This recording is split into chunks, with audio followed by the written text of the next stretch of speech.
Então tá, muito bem-vindos a esse primeiro encontro de 2022, depois de um ano muito incrível nosso de trocas no ano passado, né? Nosso primeiro encontro, abrindo aí com um tema interessantíssimo, estamos todos curiosos. E acho que a maioria já participou, né, dos encontros em algum encontro do ano passado, então eu vou falar só um pouquinho sobre o funcionamento, né? Vou fazer uma pequena introdução da Iracema, daí ela vai falar em torno de 30 a 40 minutos. Se vocês forem tendo perguntas, vocês podem enviar diretamente para mim aqui no chat, que daí eu vou organizando para no final falar na ordem as perguntas para a Iracema. Então vocês escrevem as perguntas de vocês. Quem quiser fazer algum comentário, se inscreve para o comentário. Não precisa escrever o comentário, mas me fala que quer fazer um comentário, que daí também na ordem eu vou abrir para quem quiser comentar, e o comentário tem no máximo 1 minuto, para a gente não se estender demais, tá? E é isso. Daí a gente abre para essas perguntas e respostas, daí tem mais um papo, né, nesse final, com as perguntas, e a gente encerra. Tá bom? Vou apresentar então a Iracema, que está abrindo o nosso ano. A Iracema é psicóloga, mestre em sexologia clínica, doutora em psicologia na área de subjetividade, cognição e práticas clínicas, presidente da Sociedade Brasileira de Estudos em Sexualidade Humana, no biênio 2014-2015, é membro da equipe profissional e docente do Grupo Profissional Avançado do Centro de Psicologia Formativa do Brasil, tem certificação internacional em Positive Psychology Coaching e atua em clínica privada, fazendo atendimento individual, em grupo e em terapia sexual. Então, a palavra está com você, Iracema. Obrigada. Em primeiro lugar, eu fico muito feliz, é um grande prazer, né, fazendo sempre parafraseando, né, o prazer de estar aqui, ser o primeiro encontro do ano, e falar sobre uma temática que é muito importante, muito tabu na nossa cultura, né? É uma questão assim muito delicada, ao mesmo tempo que faz parte da nossa condição de vida. É uma dimensão importantíssima que está presente desde o nosso início de vida até o nosso final de vida. Então, a sexualidade permeia o nosso desenvolvimento como ser humano. E é importante a gente olhar isso, e a minha proposta é trazer como a psicologia formativa percebe, pode entender a sexualidade. Uma primeira distinção que eu acho importante é que dentro da sexologia clínica, nós trabalhamos com dois conceitos, uma que é da sexualidade e outro do sexo. Sexualidade diz respeito a todo o universo de experiência subjetiva e biológica que o ser humano possui. O sexo diz respeito ao exercício da sexualidade, à prática sexual, à relação sexual. Então, em alguns momentos, eu vou estar falando de um e de outro. Tá? É um assunto muito vasto. Eu procurei trazer um recorte com o olhar do pensamento formativo. Ok? Vou compartilhar aqui com vocês.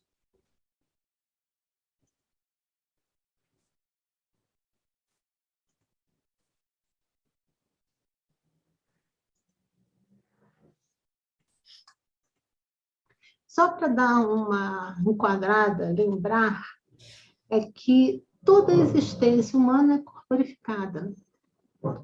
O que nós pensamos, o que nós sentimos, a nossa imaginação, nossas fantasias, nossos desejos, nossas necessidades, o nosso comportamento, nossa expressão social, são eventos corporificados. Estão indissociáveis à regulação biológica. Então, a primeira coisa que a gente precisa pensar é que como nós vivemos a nossa sexualidade, como nós fazemos sexo, tem a ver com a nossa corporeidade. E como isso? Né? Como Kahneman fala, a corporificação é, na verdade, a condição da existência de uma pessoa. Nós existimos a partir da nossa condição corporificada. E a primeira coisa que a gente precisa entender é que tudo pulsa. Existe um contínuo pulsatório que é um dos principais princípios da psicologia formativa, que diz respeito ao movimento do bombeamento dos órgãos, nos músculos, nos tubos viscerais, no coração e também na genitália. É uma corrente excitatória que gera desejo, sentimento, ideias e ações. Desculpa o erro do acento do ideias. Agora que eu me dei conta. Iracema, para a gente, pelo menos para mim, só tá aparecendo, não está aparecendo, está aparecendo geral, não está aparecendo o slide que você tá. Está só no primeiro slide. Isso. Ué, e Acho que agora? você tem que pôr no modo apresentação, já tá? Não tá. Não está passando. Ah, não. Agora foi. Agora tá. Ah, Mas aí não tá na tela cheia, mas tudo bem? não. Daí você tem que ficar mudando. Tudo bem. Tenta Tá. ir lá embaixo no modo apresentação de novo. E aí? Não. Não vai. Poxa, até os meus movimentos que eu botei. Começa de novo. Meu Deus, mas tudo bem, vamos lá. Então, é importante primeiro entender esse princípio básico do contínuo pulsatório, né? Que diz respeito a esse movimento da excitabilidade interna. E como isso influencia a nossa experiência enquanto ser humano, enquanto homem, enquanto mulher, enquanto pessoa na interação afetiva e na interação sexual. Vamos entender que tudo pulsa. Tubos, músculos, órgãos, os vasos sanguíneos, as vísceras, os órgãos sexuais. Essas ondas pulsatórias vão modular as nossas sensações internas, gerando diferentes experiências de si mesmo e diferentes formas de se relacionar. Vocês estão vendo o movimento do desenho? Agora sim. Então, vamos entender o pulso como algo que expande e recolhe, expande e recolhe. E isso tem a ver com a experiência de ir para o mundo e voltar para o mundo, para si mesmo, para o mundo interno. É gerar proximidade e experimentar distância. É a experiência de dar e de receber. Como eu dou de mim, o que eu dou de mim, o que eu recebo, e como eu recebo o que o outro tem para me dar. A sexualidade, portanto, é uma excitação somática que vai suscitar calor, proximidade e intimidade. A intimidade é a base do compartilhamento da excitação interna. E a vivência da sexualidade, ela só garante, eu posso ousar afirmar que a experiência de prazer, de um prazer não só necessariamente orgástico, mas da experiência de realização de prazer, advém também da experiência da vivência da intimidade. E é do compartilhar. O calor, compartilhar a proximidade e compartilhar a intimidade. É o compartilhamento, o que Kahneman fala. No contato, é muito mais do que o toque com a superfície. É o toque da camada interna.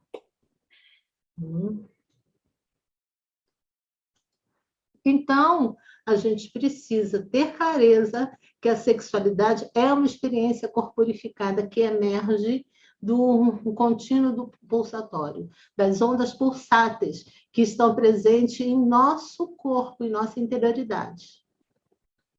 Isso significa o quê?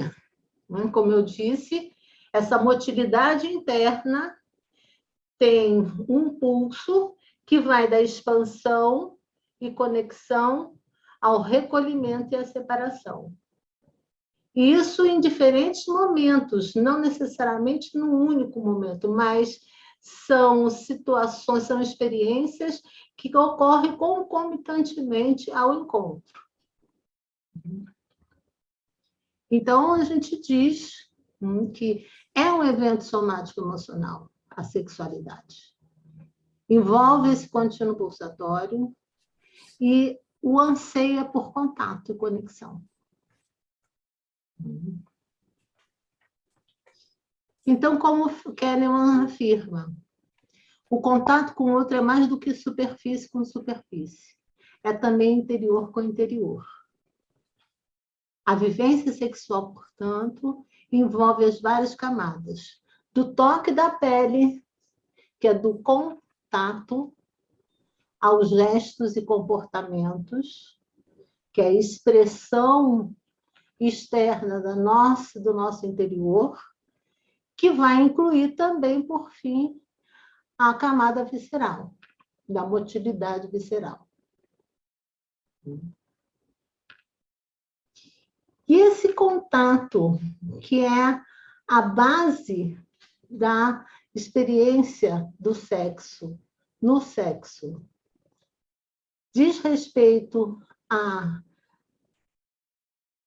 reconhecer a camada externa, que é o que somos, o que nós, ou melhor, o que nós, como nós nos apresentamos no mundo, como nós somos reconhecidos, como nós nos expressamos. E a camada interna, a gente pode entender como aquelas declarações instintivas, os nossos desejos, nossas necessidades, que emergem da nossa profundidade. Então, a expressar da sexualidade, a vivência sexual, sempre vai traduzir uma atitude emocional que expressa suavidade, firmeza, receptividade e distância, porosidade e rigidez. Pulsar nessas atitudes somático-emocionais. A sexualidade, então, ela passa por diferentes intensidades pulsatórias. Da dura, da delicada, da intensa, da amortecida e por aí vai. Esses são alguns exemplos. O que a gente precisa entender é que esses estados não são abstrações. Faz parte de uma realidade corporal. E aí a gente entra numa questão que eu acho que é importante, que eu achei interessante trazer, como essas diferentes intensidades pulsatórias se apresentam. E, para isso, a gente retoma o que o Kahneman apresenta como os tipos somáticos. As formas mote, porosa, rígida e densa. Essas organizações vão influenciar a maneira de dar e receber carinho, atenção, proximidade e intimidade. Bem como vão interferir, vão expressar diferentes estilos de fazer junto, de conformar, aí teve um erro também de digitação, peço desculpas, não é conformar, é conformar, e de fazer sexo. Ok? E vamos então passear um pouco pelos tipos. A estrutura mote, como tende? Isso, em princípio, não é nada de uma forma fechada, mas pela própria organização inflada, a estrutura mote tende a ter movimentos exagerados, pela grande motilidade que apresenta. Tende a ter uma atuação acelerada, busca por contato, mas tem uma dificuldade de aprofundar, tem uma dificuldade de fazer conexão com o seu interior e com o interior do outro. A tendência é engolir, é envolver o outro de tal forma que o outro faça parte dela. E tem uma tendência a uma expressão performática. tem uma dificuldade, portanto, na experiência da intimidade. Uma estrutura porosa tem uma necessidade muito grande de estimulação do outro. Precisa do corpo do outro para sentir a si mesmo. Apresenta uma dificuldade de se colocar sexualmente, expressar o seu desejo. A asserção sexual é muito frágil e tem pouca responsividade pélvica. Uma estrutura rígida se mantém com uma atitude mais agressiva, necessidade de mais controle. Tende a apresentar uma ausência de ternura, pouca maciez. E a estrutura densa tem um movimento sexual contido, uma dificuldade em receber a própria excitação e a também receber do outro, e possui um retraimento em seus desejos. Eu estou falando aqui das principais dificuldades. No entanto, cada estrutura possui também as suas, vamos chamar assim, os seus tesouros. Né?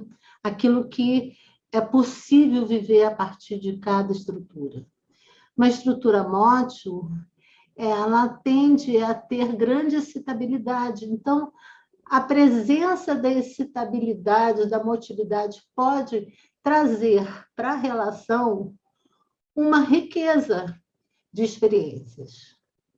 Na estrutura porosa, tem grande profundidade e favorece a receptividade, a empatia, ao acolhimento. A estrutura rígida vai fazer distinções importantes e oferecer uma estrutura na relação. E a estrutura densa, ela possibilita a experiência de lealdade, confiabilidade e, portanto, durabilidade nos relacionamentos. Então, vamos entender esses estilos de funcionar com a experiência sexual. Como cada um se apresenta, quais as suas vicissitudes e quais os seus tesouros, o que cada um dá de si para o outro. E eu vou apresentar agora uns exemplos de diálogos entre casais de diferentes estruturas. Um casal denso, mótil. Seu jeito expansivo me ajuda a criar mais proximidade. Isso é uma fala de uma estrutura densa para uma estrutura mótil. Uma estrutura mótil é muito expansivo. Seu jeito contido me ajuda a ter fronteira. Esse é o pedido, né, a fala de uma estrutura mótil para uma estrutura densa. Como cada um pode ajudar aquele co-corpar, que eu falei inicialmente. Desejo servir você, até ter o seu reconhecimento. Essa é a fala de uma estrutura mótil. Desejo tomar conta de você, acariciar, tocar, beijar, dar prazer a você. Preciso sentir que você precisa de mim. Então, essas falas, como se traduz o jeito, o estilo de interação. Como seria, no caso, um casal mótil rígido? Seu jeito controlador me ajuda a dar limites. Preciso da sua maciez para me sentir terno. Deixe que eu resolva todos os seus problemas. Assim me sinto importante. Eu tenho a solução para tudo. Se precisar de você, corro o risco de me sentir pequeno. Um casal mótil poroso. Você me ajuda a controlar minha excitação e ficar mais próximo. Esse é um mote falando para o poroso. Seu jeito sedutor e extrovertido me dá intensidade. Desejo ser especial para você, nem que para isso eu invente o sétimo céu e assim você não me rejeita. Isso é uma fala do mote. Ele vai virar mundos e fundos. Eu preciso ter você ao meu lado para me sentir preenchida pela sua excitação. O corpo poroso precisa do corpo do outro para poder se sentir. Um casal rígido. Sua autoridade me ajuda a ser assertiva. Preciso buscar, preciso sentir que também sei controlar. Faço o que eu quero porque sei o que é melhor. Vou mostrar quem é que sabe mais, será do meu jeito. Existe uma tendência a uma disputa de poder. E isso pode ficar muito presente no contato sexual. Um casal poroso e denso. Desejo me sentir cautelosa e independente. Você pode me ajudar a me sentir mais permeável e gentil. Desejo ser cuidada por você para me sentir existindo. Não vou deixar você entrar em mim. Você não vai me ter.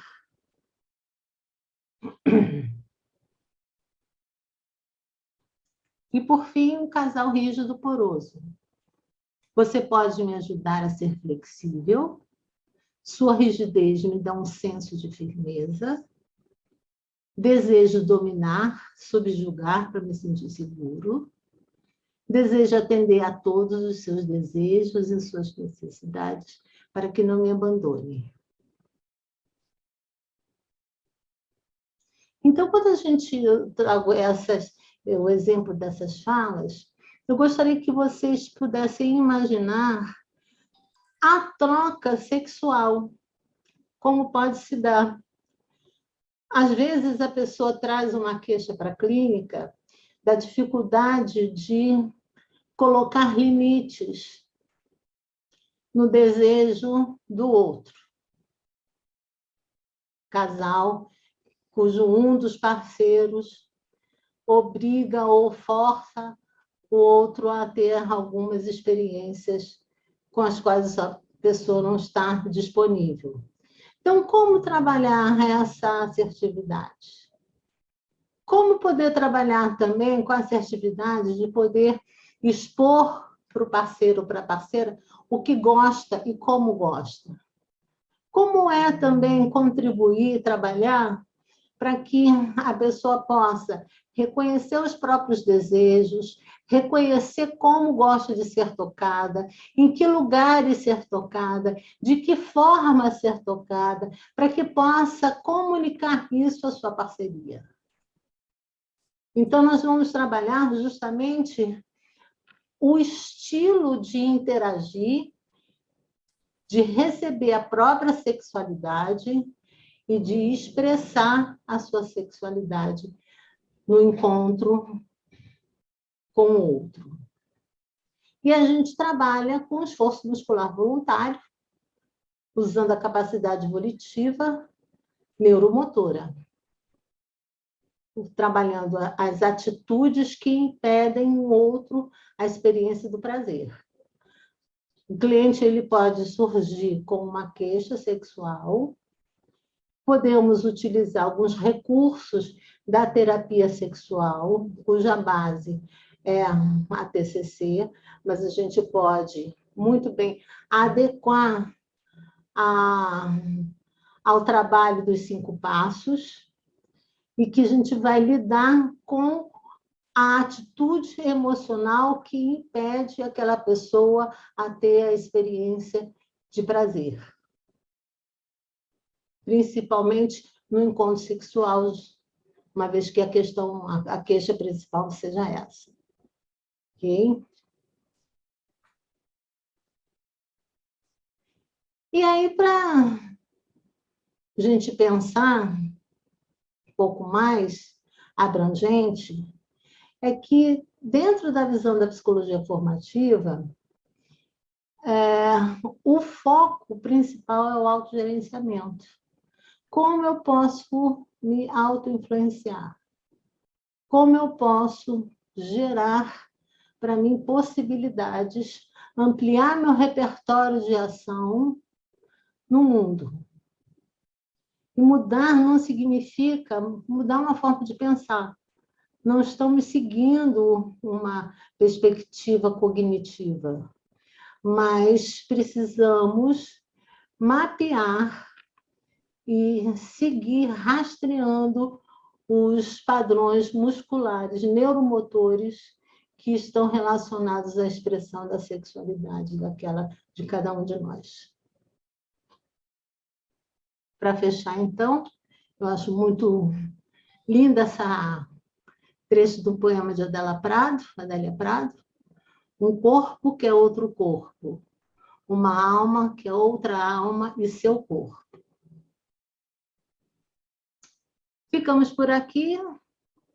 Estou aberta às questões, às perguntas, comentários, o que mais for interessante, cabível.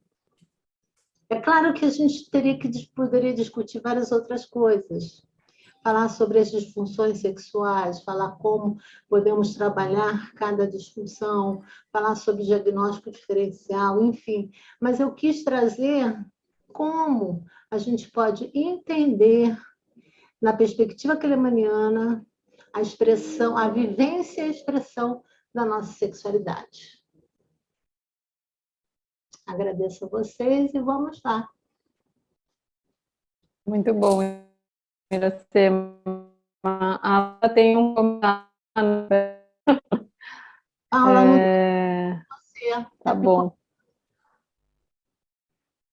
Tá picotando? Tá me ouvindo? Está picotando, Picotando. Iracema, tira a tela para a gente ficar se vendo. Vocês estão me ouvindo? Agora melhorou. Agora tá. Tá, que começou a chuva aqui, talvez minha internet fique pior. Mas, Leila, você quer falar? Ninguém se inscreveu ainda. Você quer esperar?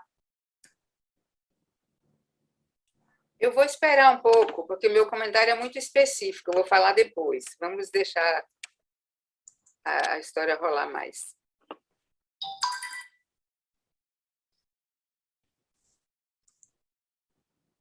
A Patrícia levantou a mãozinha. Ah, não vi. Tá bom, Patrícia. Oi. Olá. Boa tarde para todos. Cheguei um pouquinho atrasada, mas vi desde o começo. Iracema, primeiro, parabéns por todo esse trabalho que você está fazendo, e já faz algum tempo, né? Eu sei. Eu sempre tive muita curiosidade. Acho que foi uma das primeiras coisas que eu te falei quando eu te conheci. E muito, muito rica essa apresentação. Eu percebo o quanto é profundo esse assunto. É um assunto que acho que a gente nunca termina de estudar, né? São muitas combinações, possibilidades. E o que eu percebi é que a maioria dos conflitos que eu recebo, né, na clínica, eles têm origem nessas diferenças, formas de pulsar e de se relacionar, né? Como lidar com essa sexualidade. Então, a forma como você traz essa leitura me ajudou muito a enxergar com mais, não sei, mais tato, de uma forma mais orgânica mesmo, essa relação. Não é uma relação mental, né? É uma relação de pulso. Isso, da experiência pulsatória, das ondas pulsatórias. Como cada um experimenta a sua própria motilidade e como recebe e expressa para o outro. É o dar e receber. Não é dar e receber o carinho, o abraço, a carícia erótica, mas é o dar da sua camada interna e o receber da camada interna do outro. Tem uma prática que eu sugiro aos casais que me procuram, ou mesmo quando o casal não me procura, mas que tem uma queixa, um cliente, tirar a roupa, ficar deitada com a sua parceria, sem roupa, de barriga com barriga, e ver o que cada um experimenta. Qual a sensação? Ficar o tempo que suportar. Não é para transar, não é para abraçar, não é para beijar, é encostar barriga com barriga. E sentir. É incrível o que surge na narrativa, no comentário de cada um.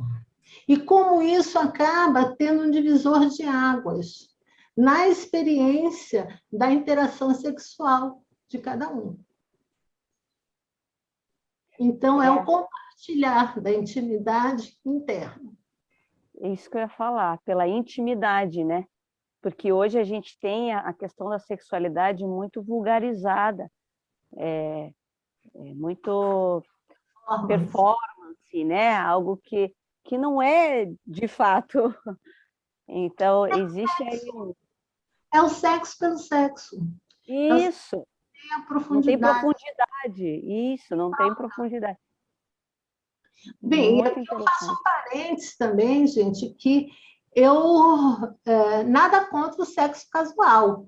O sexo casual também pode ser algo extremamente prazeroso e também ser um momento de grande intimidade, se o relacionamento não dá prosseguimento. Mas o contato, a experiência em si, do momento do encontro sexual, é muito mais prazeroso quando tem esse compartilhar interno. E eu posso fazer mais uma pergunta? Escreve, Patrícia, no chat, que tem já algumas perguntas aqui, tá bom? Daí você escreve para mim no chat, direto para mim. Tá bom.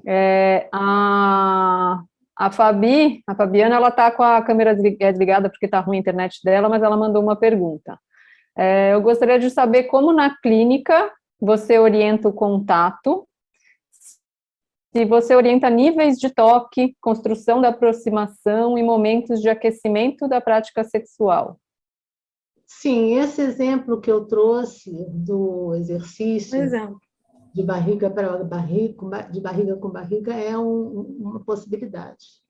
Uma outra possibilidade também, um outro exercício, eu sugiro à pessoa a tomar banho de luz apagada, para ela poder despertar a experiência das sensações corporais.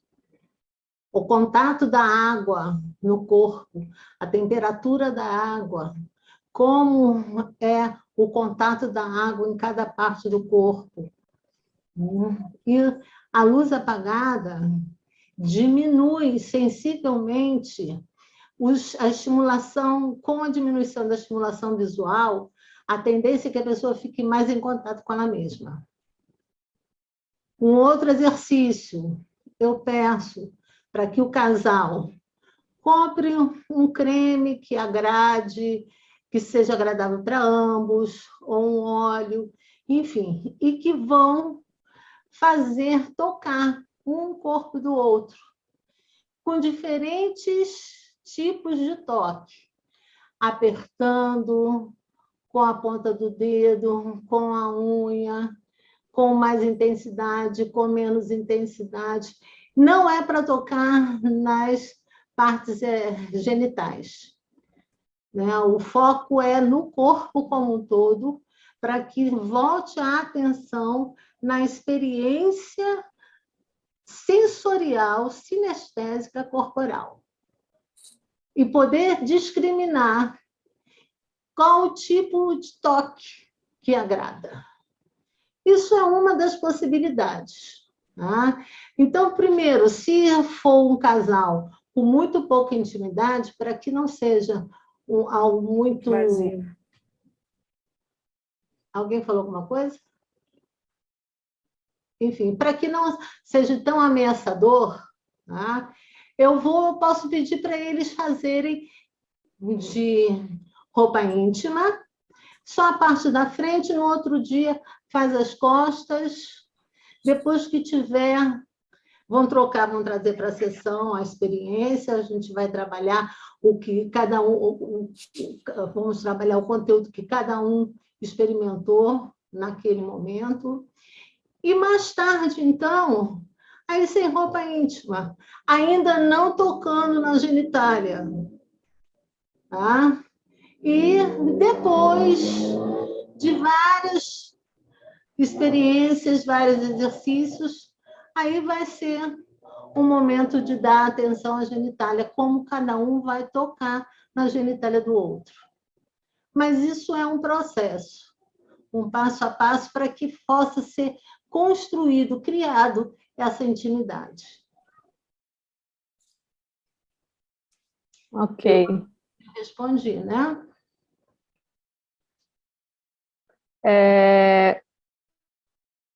A Denise, peraí, a Fabi está falando que foi ótimo, agradeceu. E a Denise pediu aqui, será que você pode comentar um pouco mais a base da terapia corporal na TCC e a metodologia formativa? Eu não entendi, Denise, é a base da psicologia. Da terapia cognitivo-comportamental e a metodologia formativa. A escrita, não, quando você fala que a base uma das bases, né, da terapia sexual é a TCC, tá, na terapia cognitiva, mas que você tem passado, né, eu não sei o que dizer, mas você traz a metodologia formativa como uma dobra, ou além disso, eu não sei dizer, é isso estou passando para você. Eu fiquei interessada por conta dessa questão da TCC, que é tão forte nessas questões de comportamento. Como é que você está introduzindo a metodologia formativa, né? Na tua experiência, como é que você está caminhando? Deu para entender? Terapia, sim, agora ficou claro. A terapia sexual, ela foi construída, ela foi moldada a partir da TCC, da terapia cognitivo-comportamental. Tá? Foram vários exercícios até criados pela pesquisa de Master e Johnson, até que chegou Ella Singer Kaplan, que fez uma interseção da terapia cognitivo-comportamental com a psicanálise, ampliando um pouco mais a compreensão, lidando com as interpretações. Como eu trabalho? Existem exercícios muito definidos e bem estruturados com um protocolo em terapia sexual. Por exemplo, treino de fantasia. Eu posso pegar um treino de fantasia, se eu vou trabalhar, por exemplo, com um paciente que tem muita dificuldade de se soltar, de reconhecer os próprios desejos, eu posso trabalhar com treino de fantasia a partir dos 5 passos. Como ele pode construir, pensar, imaginar uma fantasia e como essa experiência afeta fisicamente. Como ele experimenta, como a pessoa experimenta aquela possibilidade. E aí eu vou trabalhar com a experiência dele. Tá? Eu tenho uma vontade muito grande de transar no elevador. Vamos dizer. Então, o treino de fantasia não significa que você vai estimular o cliente a realizar a fantasia em loco. Tá? Não é isso, mas usar a imaginação como uma via excitatória, como uma via de estimulação sexual, tá? O próprio desejo. Então, se ele tem essa fantasia, mas ao mesmo tempo ele tem um forte padrão moral, eu vou trabalhar com ele como ele se impede, não se autoriza a usufruir da experiência da fantasia. E aí, então, qual tipo de negociação ele pode fazer com ele mesmo? Outro exemplo, uma paciente anorgásmica.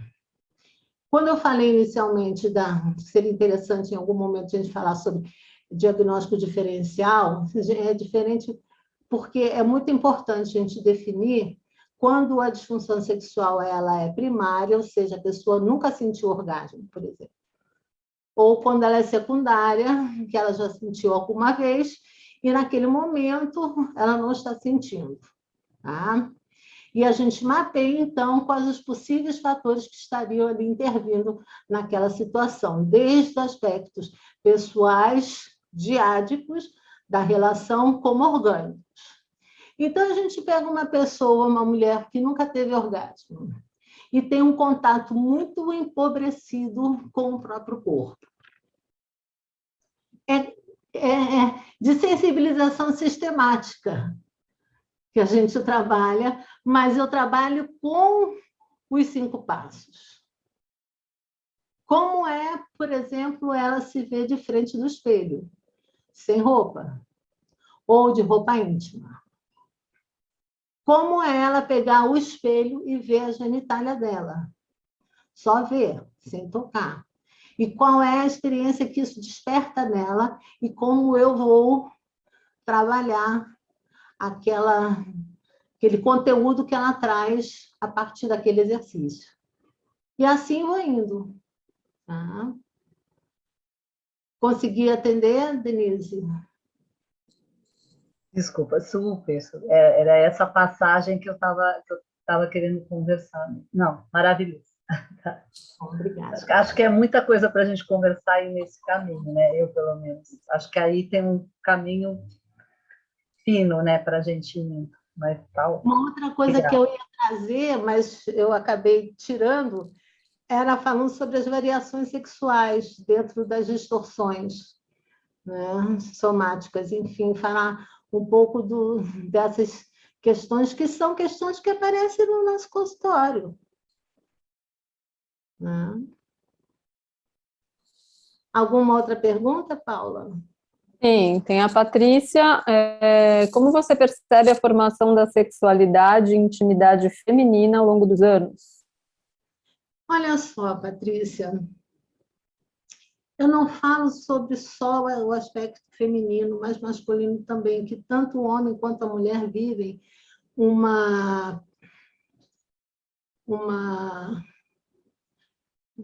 forte pressão para não experimentar intimidade sexual. A mulher, ela precisa ficar dentro daquele estereótipo recatada e do lar, rainha do lar, séria, não pode expressar os seus desejos. Isso não é coisa de uma mulher séria e honesta. O homem, por sua vez, ele precisa dar conta. Seu caranhão, bom de cama, não pode falhar, não pode nunca dizer não. Então, enquanto uma pessoa tem uma repressão para ser menos, o homem tem uma estimulação para ser mais. E que tanto um quanto o outro vivem os seus dilemas e vivem e sofrem por isso.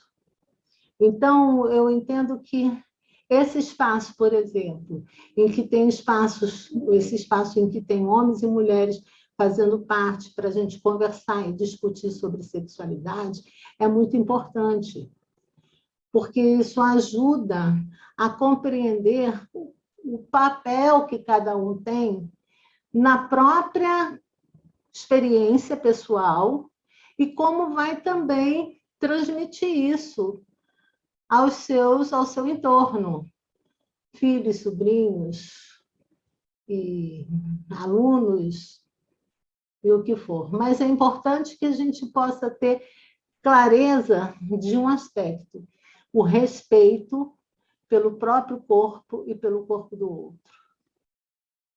Essa é a base da intimidade.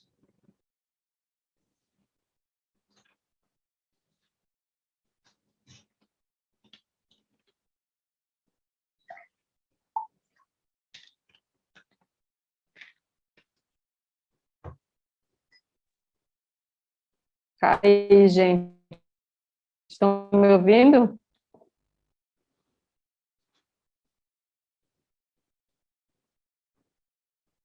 Ok. Espera aí, retomando aqui. A Marília sexual faz parte da terapia casal?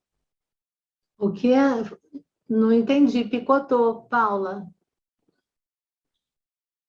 A terapia sexual faz parte da terapia de casal? Não necessariamente. A terapia, o casal, ele pode buscar a terapia de casal para outras questões que dizem respeito à dinâmica relacional. Por exemplo, questões de divergência da educação dos filhos, situações que dizem respeito a problemas de orçamento, né? Situações de incompatibilidade de hobbies e desejos. A terapia sexual pode fazer parte da terapia de casal, mas não necessariamente caso o casal traga com queixa. Agora, a terapia sexual não é obrigatoriamente ser tratado com o casal, porque nem todo mundo tem parceiro fixo e nem todo mundo quer trazer o parceiro ou a parceira para o trabalho. Então, nada impede de você trabalhar individualmente a sexualidade daquela pessoa. Legal. Agora ela tem um comentário. Eu vou fazer o meu comentário, que é bem específico, mas antes eu quero dizer que eu achei excelente, Iracema, a sua colocação, a sua apresentação, pegando todo o espectro da abordagem formativa e o olhar formativo, né, na terapia sexual, na visão do uso da sexualidade, o uso de cada um. Então, achei muito rico aqui para a gente poder incluir essa camada da sexualidade especificamente dentro do olhar formativo, né? Muito bom. Como você usou as imagens do Anatomia Emocional, eu quero só fazer um comentário para todo mundo, porque as imagens do Anatomia Emocional, todas elas, mas mais especificamente, mais agudamente, a imagem da estrutura multiporosa, são imagens do exagero da forma. Por questões didáticas, né? O Stanley, quando contratou o Vincent Perez, que é o cara que fez as ilustrações, né, a partir de desenhos do Stanley, mostram imagens no extremo da motilidade, da porosidade, da rigidez, da densidade. E quando você fez as suas colocações, ficou assim destoante um pouco o que você estava falando das imagens, porque não tem outras imagens, né?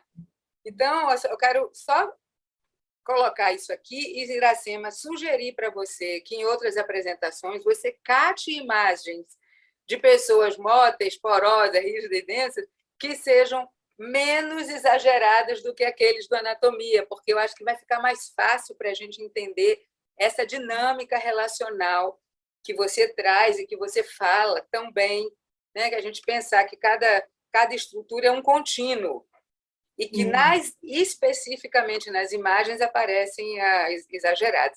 E também que as imagens masculinas são as imagens de mais forma, mais estrutura. As imagens femininas são de menos formas e menos estrutura. E isso é uma visão parcial, né? Porque tem homens móteis e porosos e mulheres rígidas e densas, né? Então, quando a gente usar as imagens, eu acho que a gente tem que apresentar outras, para que... porque a gente sabe, né? As imagens falam mais do que 1000 palavras, então é importante a gente cuidar de variar as imagens, né? Para que a mensagem possa realmente aparecer como a gente quer. Sim, o meu desejo, que eu acalento há muitos anos, é conseguir alguém que possa fazer uns desenhos menos...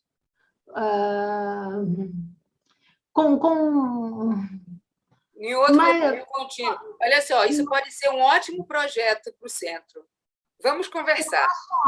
Eu até, inclusive, na época, o Franco chegou até a fazer alguns ensaios, que o Franco desenhava, né?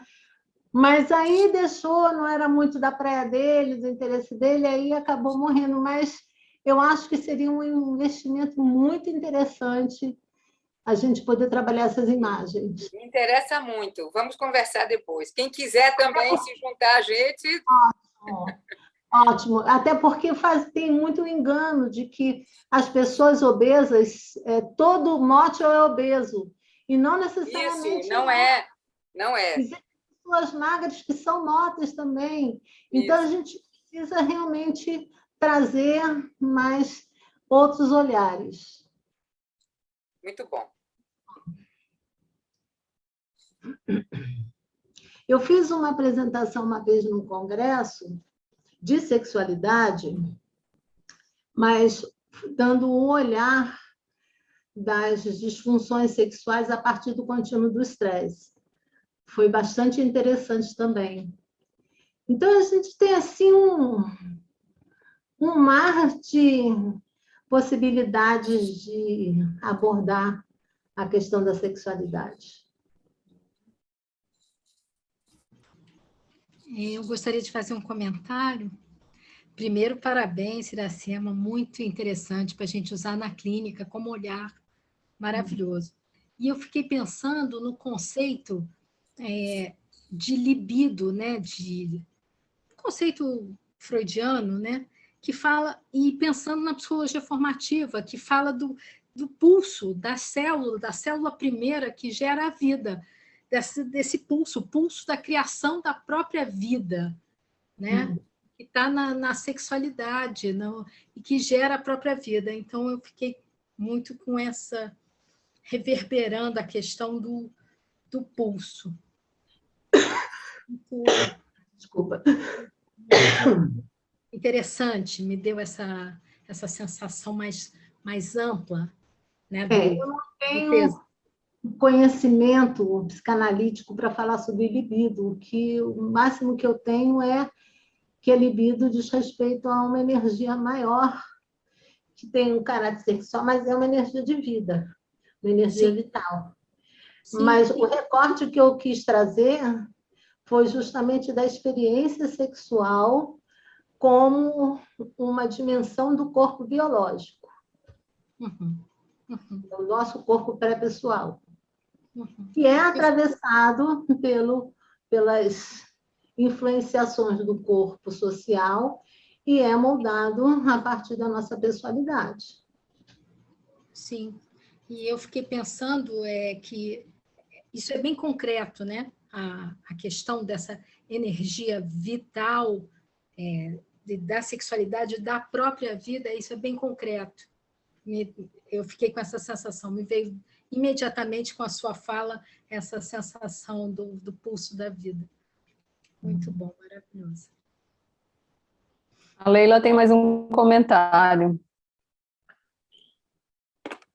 Porque uma das coisas que o Stanley sempre falava é que o maior desafio de todo ser humano é lidar com a própria vitalidade, né? Como eu lido com o que o Iracema disse, o corpo pré-pessoal, que é esse legado enorme e intenso que eu recebo da minha condição de ser vivo e tenho que formar uma relação com isso. Eu, sendo uma pessoa, né, no mundo social, uma pessoa que tem uma existência subjetiva, ser, vamos dizer assim, banhada na minha própria intensidade e no meu pulso vital. Então, quando a Iracema diz eu lido com o corpo pré-pessoal e tudo que o atravessa, a gente está falando dessa conversa, né? A sexualidade está dentro da esfera da nossa vitalidade. Então, que relação a gente forma com os sentimentos sexuais que a gente tem, né?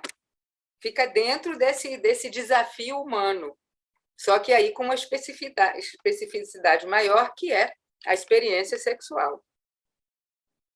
Né, Iracema? Isso mesmo, querida.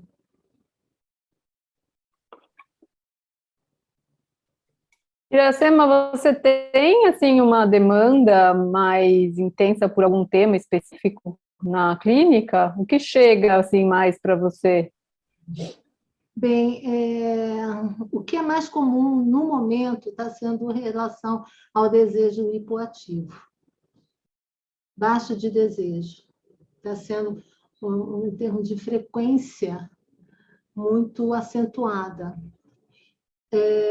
Alguns estudos estão sugerindo que, em função desse período da pandemia, passou a ter um hipercontato. obrigatoriamente as pessoas passaram a viver o hipercontato. E uma das formas de amenizar esse hipercontato obrigatório era ficar mais rarefeito o desejo. Então, ao mesmo tempo que vem como uma estratégia para poder lidar um pouco mais com esse hipercontato, surge também como uma queixa, porque percebe que caiu muita frequência, não tem mais muita vontade. Quando tem vontade, transa por transar. Tá? Isso é um aspecto. O outro aspecto são pessoas que têm uma dificuldade realmente em lidar com o próprio desejo. E aí eu volto ao comentário anterior, que é importante o diagnóstico diferencial. Se é uma pessoa que sempre teve dificuldade de obter desejo, de perceber o próprio desejo sexual, ou se é algo que está situado numa questão bem circunscrita, porque às vezes tem desejo sexual com a amante, mas não tem com a parceria. Então, a parceria acaba se queixando e vão para a terapia. Então, é uma questão muito mais diádica do que sexual. Tá? Mas, em termos de prevalência do momento, o que mais aparece é a baixa de desejo. A Denise tem um comentário. Abri.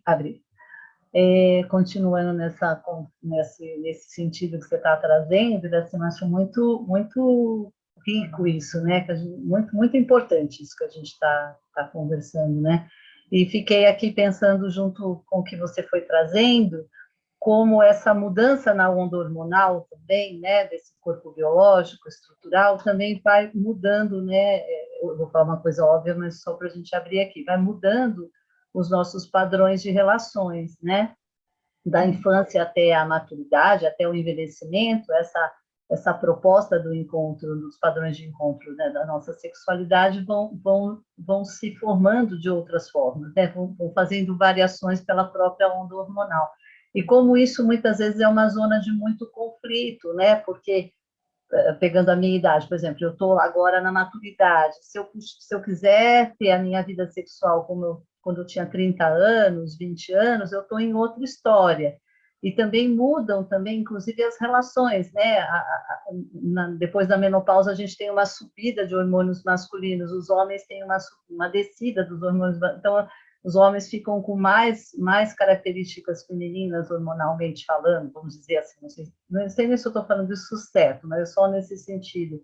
Então, também vão mudando os lugares da relação, né? Então, como que a gente também vai conversando isso, né? Fiquei aqui pensando. Eu acho que a gente precisa pensar duas coisas, Denise. Você está trazendo, é muito importante, sim. O exercício da sexualidade atende a duas funções. Uma de reprodução e a outra de diversão. Tá? Então, o período reprodutivo é o período cujo as ondas excitatórias sexuais ficam muito mais à flor da pele.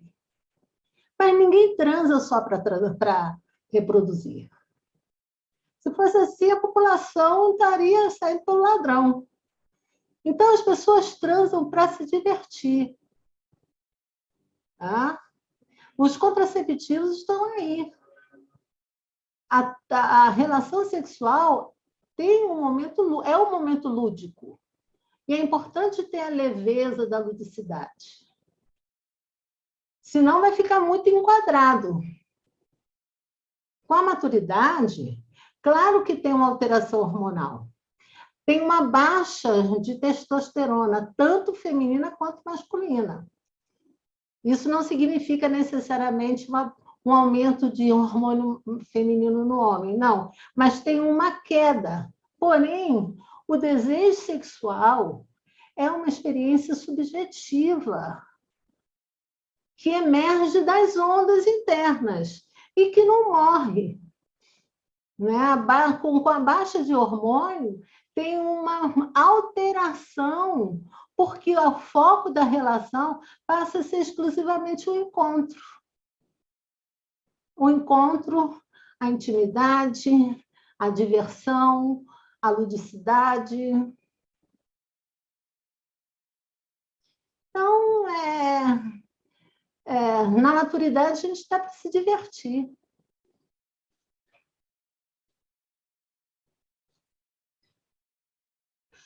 Leila, pode fazer seu comentário. Com certeza. Eu vou pegar a carona aqui nessa conversa, porque eu estava pensando aqui duas coisas. Uma é que, como você falou no início, né, uma das funções do exercício da sexualidade é o contato, né? É promover o contato e aprofundar o contato. E uma das coisas que a gente experimenta quando a gente vai ficando mais maduro é a possibilidade de aprofundar a intimidade, né? E isso se dá através do contato sexual e outras formas de intimidade que a gente vai construindo ao longo da vida. E aí eu quero fazer uma distinção que eu acho importante, eu gostaria que você depois comentasse, entre prazer e satisfação, né?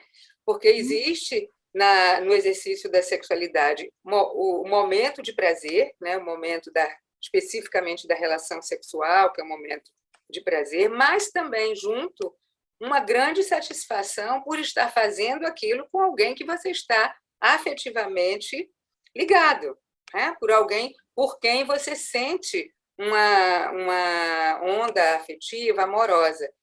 E existe uma diferença entre prazer e satisfação, porque se a gente for o tempo inteiro ficar só ligado na busca do prazer, a gente constrói pouco, né? São momentos fugazes.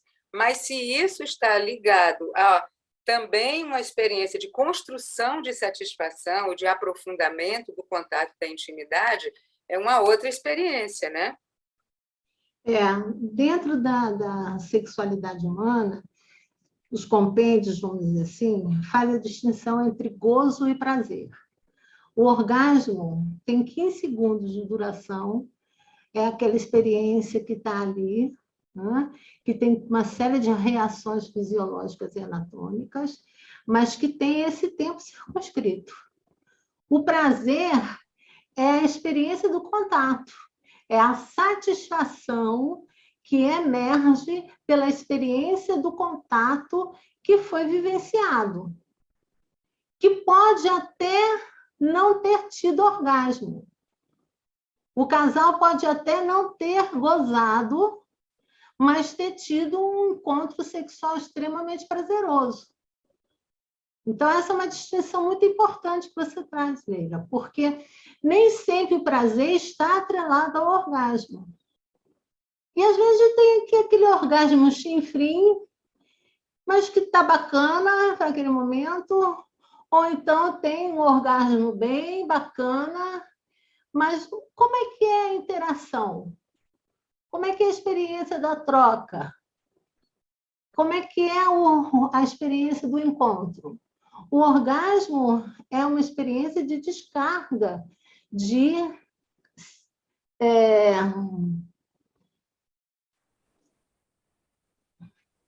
sensações excitatórias que foram sendo acumuladas. Então, o orgasmo libera aquela excitação que foi acumulada durante um período. E é muito circunscrito.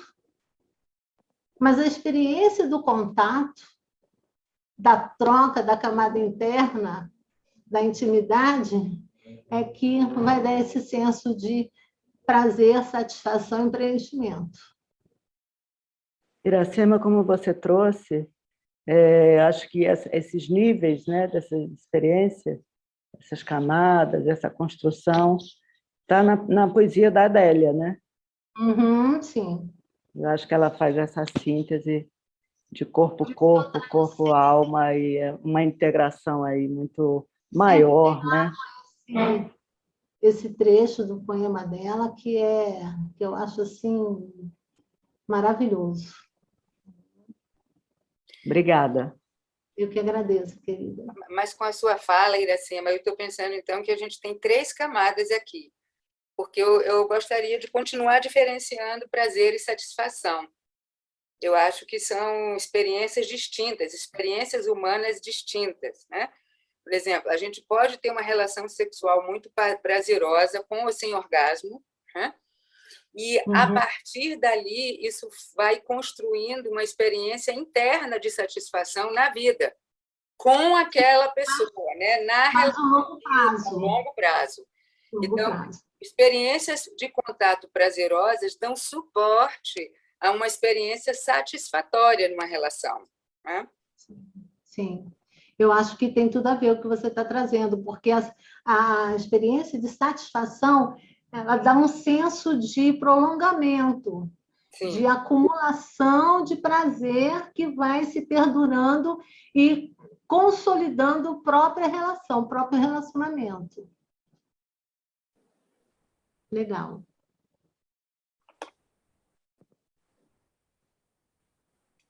Eu tinha caído, eu não. Agora eu estou sem o chat antigo. Eu não sei se alguém mais tinha algum comentário.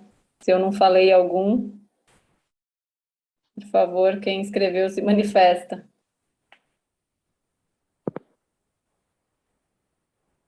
Não, porque se mandou diretamente para você, Paula, daí fica só para você, né? Porque no meu chat aqui. Não, isso sim. A pessoa que mandou para mim, não, eu não falei, daí a pessoa pode falar agora. Tá, tem razão. Oi, eu então? Oi, Iracema. Oi, querida. Oi.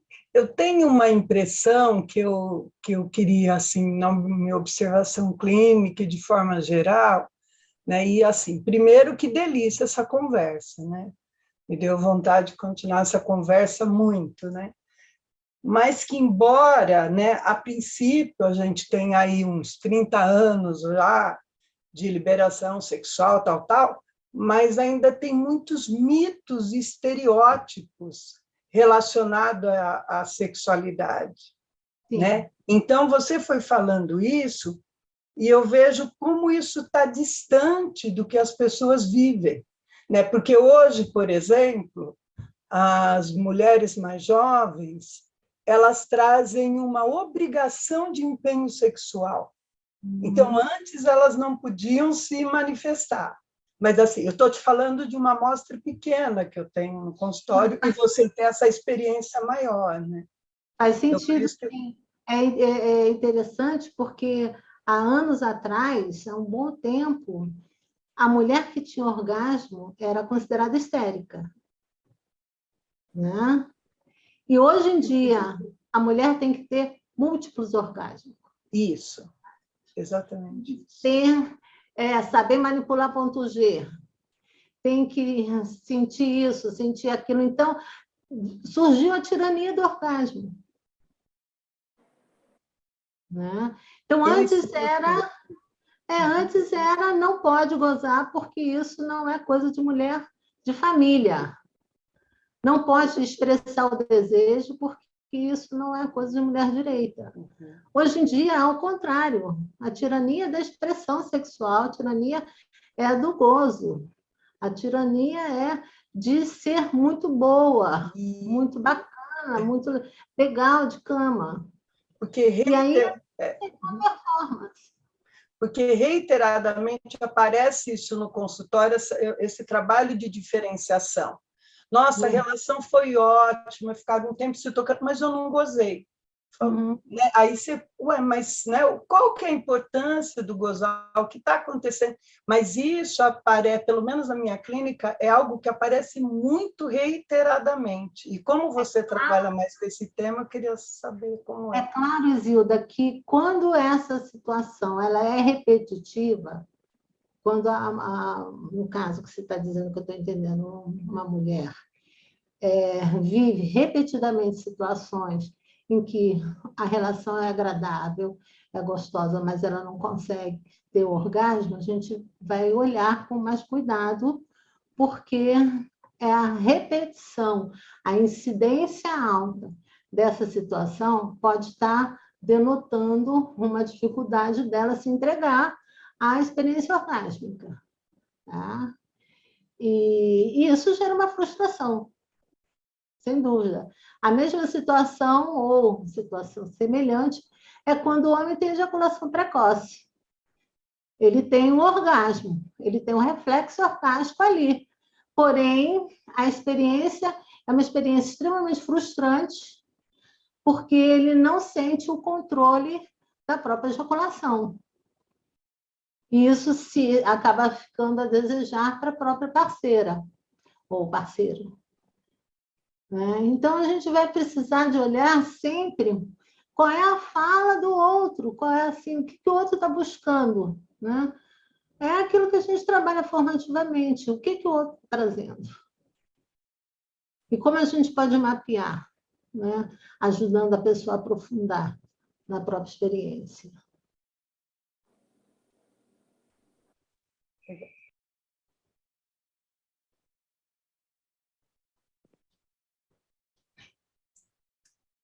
Muito bom, gente. A gente tem mais 5 minutinhos. Eu queria trazer uma questão.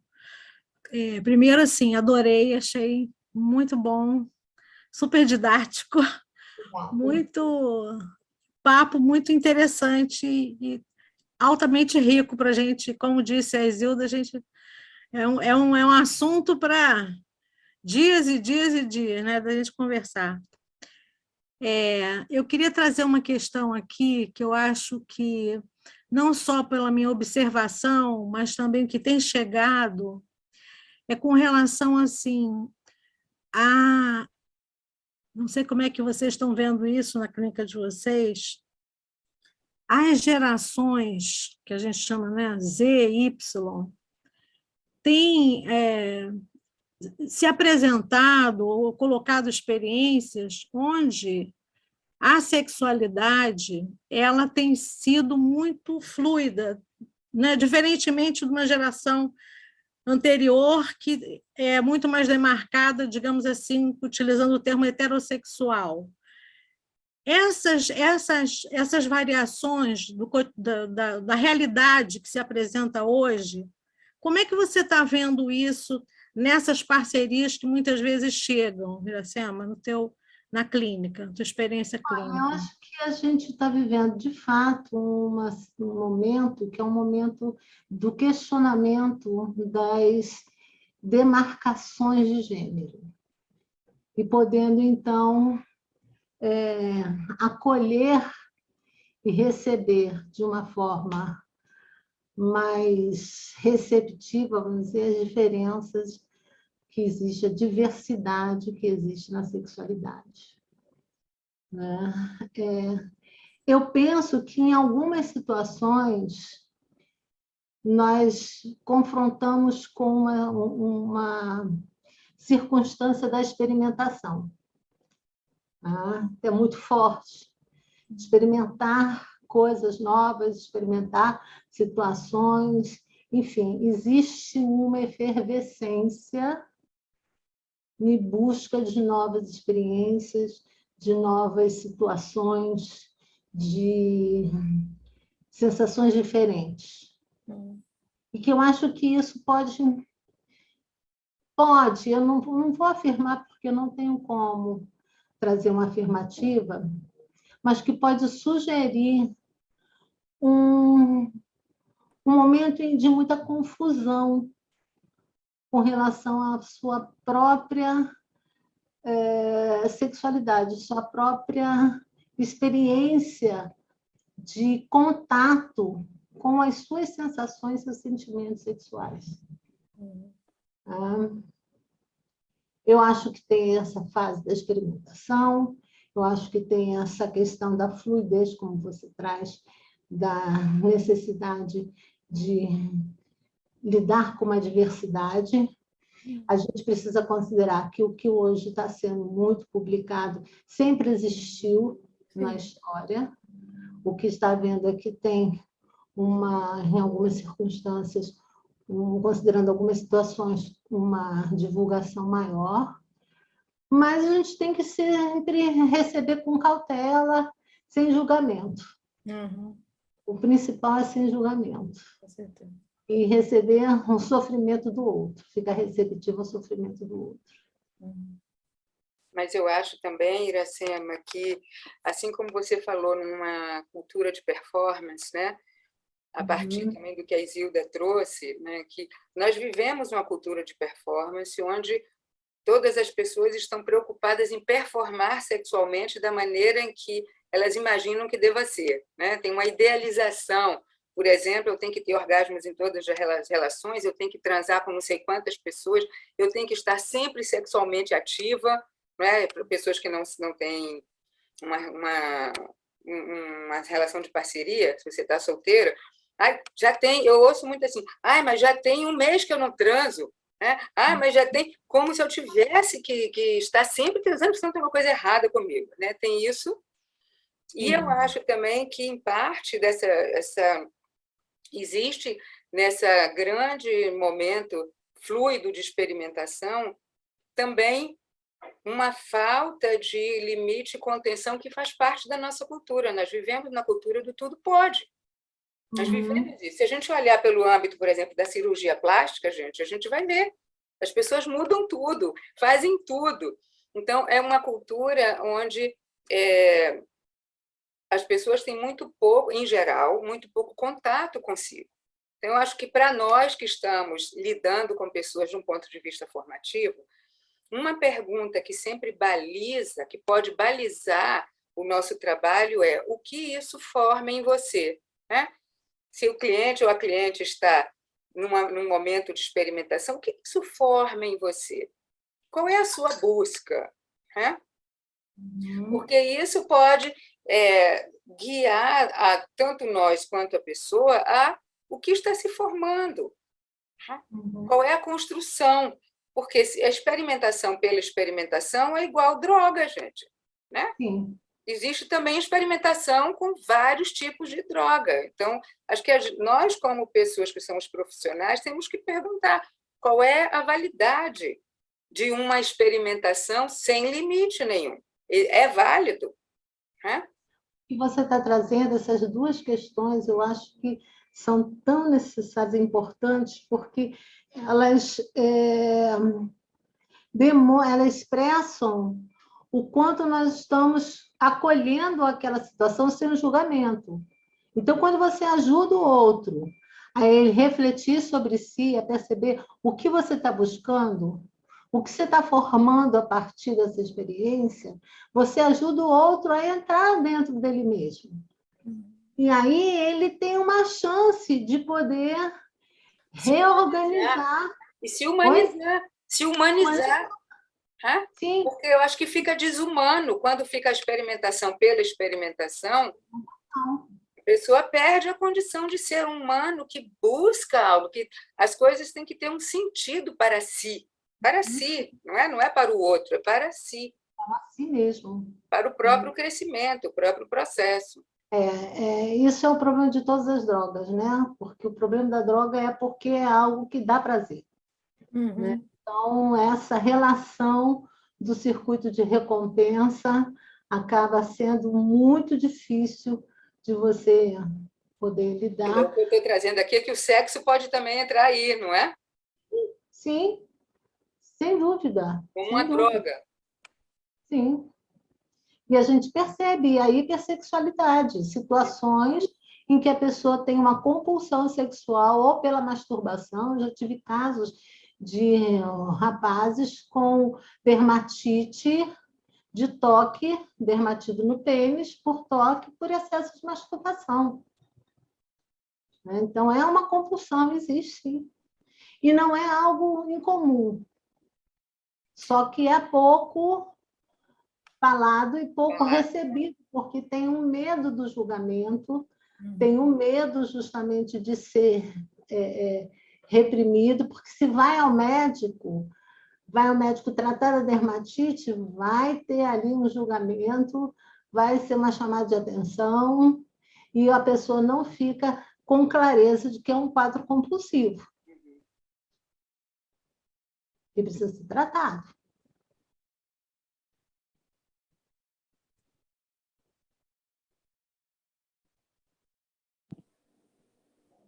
Tem um filme, né, que é Shame, né, que é vergonha em inglês. Sim.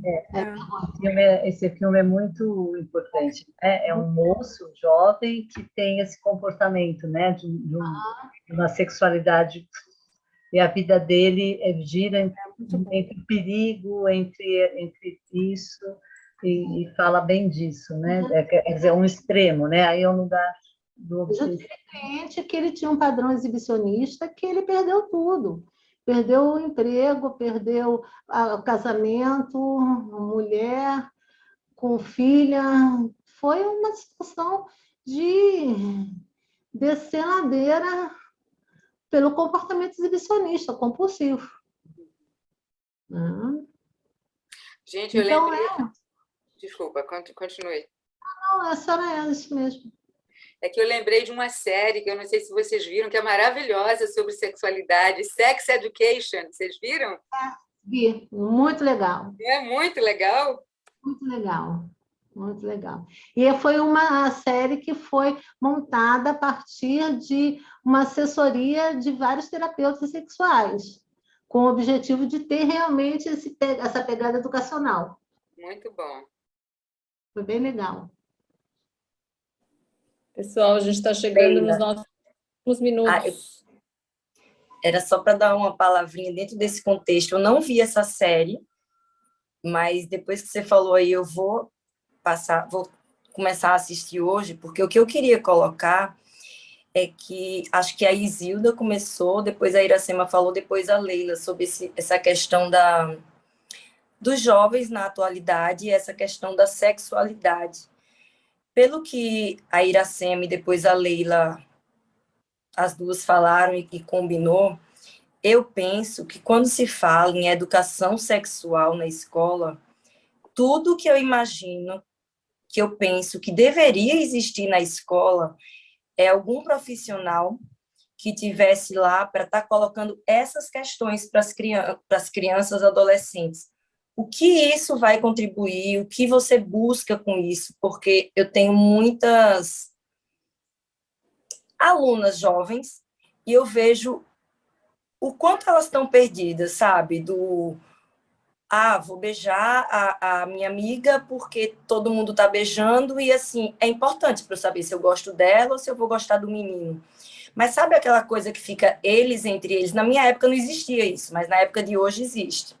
E fica uma coisa muito eles entre eles, e não existe uma orientação, não existe alguém que te dê sem julgamento, como vocês estão dizendo, mas que te dê um norte para que você saiba o que você está querendo, e não para não ir pela onda mesmo, dessa fluidez que vocês estavam falando.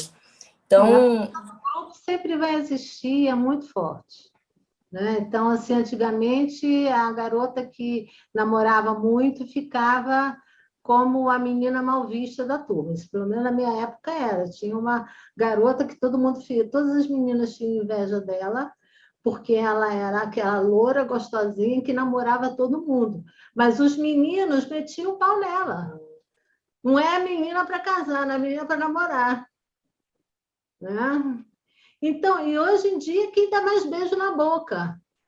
No baile, lá na balada, quem beija mais. Né? Então, assim, a perda, como a Leila mesmo falou, dos contornos, dos limites. A garotada bebe demais também. E aí isso facilita a perda das fronteiras. E vivemos essa situação, que é uma situação muito dramática. Agora, a educação sexual, ela começa desde o elementar, da escolinha dos meninos, porque não passa só por meninos e meninas, né? Não passa só pela questão de orientar, de dar condições dos meninos e meninas refletirem sobre o exercício da própria sexualidade, mas fala sobre a importância de cuidar do próprio corpo, de cuidar, de ter respeito pelo corpo do outro, de poder reconhecer quando o toque é mal intencionado, e como a criança pode se defender do toque abusivo. Isso a gente precisa ter em casa, mas em casa é difícil que as mães e os pais assumirem isso, e acho que a escola tem esse papel. E poder justamente ajudar os meninos e as meninas a irem desde cedo criando essa cultura de respeito pelo corpo do seu próprio corpo, pelo corpo do outro. O cuidado. Eu dei aula durante muito tempo para o Colégio de Aplicação da PUC aí do Rio. E foi uma experiência maravilhosa. Então, a gente fazia, era sempre não era aula de cuspigis, né? Porque não dá para você trabalhar dessa forma. Então, eram aulas em que eu criava muitas dinâmicas com os meninos e com as meninas. Então, o tema, porque tinha um programa a ser seguido, era gravidez na adolescência. Aí era aquele momento em que levava um ovo cru para dentro da sala de aula e cada um ficava com o ovo até o final da aula sem quebrar. Se quebrar, você ia ter que limpar. Tinha um balde, um pano lá. E é para que isso, professora? É assim que você tem que tomar cuidado com o seu filho. Então, fazia a correlação do cuidado que ele tinha que ter com o trabalho que dá cuidar. Vai botar em cima da mesa, o ovo cai. Vai botar o filho em qualquer lugar, o filho também cai. Então, dá trabalho. E isso quer dizer, você vai se cuidar para você não engravidar logo.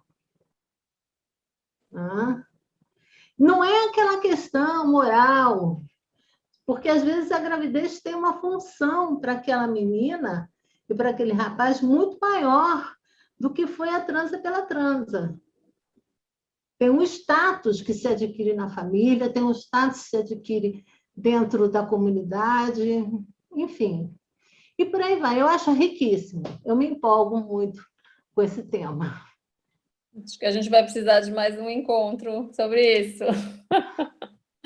Vamos falar sobre sexo, não no sexo oral, mas falar sobre sexo pode ser muito bom. Sim, com certeza. Maravilhoso, Iracema. Obrigada. Você quer falar mais alguma coisa para fechar? Olha, eu gostaria de agradecer, dizer que eu estou muito feliz, fiquei muito preenchida com essa experiência. É um tema que eu sou apaixonada. Fico realmente muito desejosa de outros momentos como esse. E quero agradecer a cada uma de vocês pelos comentários, pelas perguntas, pela disponibilidade de estarmos aqui em plena sexta-feira à tarde. Obrigada, Leila. Suas considerações foram super importantes para mim também. Fico muito feliz de estar aqui. Muito bom. Nós também. Foi muito bom. E quero agradecer também à equipe dos encontros formativos, que continuamos juntas, promovendo esses encontros, trabalhando para que isso possa acontecer e que todos nós possamos nos enriquecer. Muito bom. Paula, foto. Então, eu só estou com um problema, que agora eu estou no celular por causa da... Porque alguém eu não vou conseguir. O Adriano é bom nisso, ele está aí ainda? Adriano, faça, então, por favor. Eu fiz uma, mas não sei se ficou boa. Faça. Nem eu.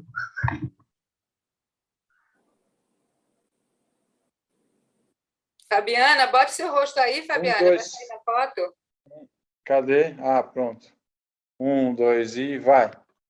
Espera aí, deixa a Fabiana entrar. Ih, não entrou, só ficou escuro. Vou tirar outra, então. Você está muito baixa, Leila. Você está com a cabecinha lá embaixo. Eu?